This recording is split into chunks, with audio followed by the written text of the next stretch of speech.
အခုနောက်ပိုင်းတောင်လူတွေအတော်များများကြိုက်ကြတယ်မြင်းကောင်ရီမျိုးစားအကြောင်းပြောပြပါမယ်အဲ့ဒါကတော့ YDU ESK 50ပါမြင်းကောင်ရီ50ဆိုတာမကြီးလို့မသေးလို့နဲ့အနေထားမှာရှိပြီးတောင်လူတွေအတွက်တော့တကယ်လက်တွေ့အသုံးသက်စေမဲ့မြင်းကောင်ရီမျိုးစားတစ်ခုပါပဲပြီးတော့ ESK 50ကမြေအမျိုးအစားမရွေးပါဘူးသူ့ရဲ့တန်ချိန်ကအရန်မလေးတော့အကျုံငွေးတွေအတွက်ဘယင်တဆူပါပဲ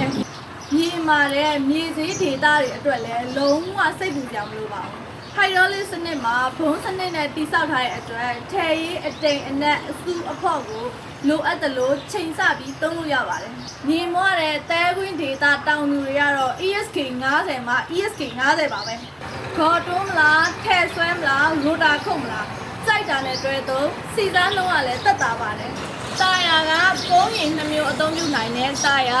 ဂီယာချက်ကတော့ဦးကြီးတို့အကြိုက်ဆုံးရှက်တဲ့ဂီယာပါရှေ့ဂီယာ8ချက်နဲ့နောက်ဂီယာ8ချက်ပေါင်းဝင်တဲ့အသုံးရလွယ်ကူတဲ့ရှက်တဲ့ဂီယာစနစ်ပါဒီလောက်အသုံးဝင်ပြီးအမျိုးအစားကောင်းတဲ့ ESK 50ကိုစိမ့်လဲမြေကုမ္ပဏီမှာ380 short လေးနဲ့ရရှိနိုင်မှာဖြစ်ပါတယ်စက်လုံးစီ3990ကို Hello 80 promotion အစီအစဉ်ရဲ့380 short လေးနဲ့ရရှိနိုင်မှာဖြစ်တဲ့အတွက်စက်လုံး490နဲ့ပိုင်ဆိုင်နိုင်မှာဖြစ်ပါတယ်ရှင်ထွန်းစံဝယ်ဖို့စီစဉ်ထားရဆိုရင်တော့သူများထက်အရင်ဦးအောင်ဖော်ပြထားတဲ့ဖုန်းနံပါတ်များကိုဆက်သွယ်ပြီးစိမ့်လဲမြေတို့လာရောက်လေ့လာဖို့ဖိတ်ခေါ်လိုက်ပါတယ်ရှင်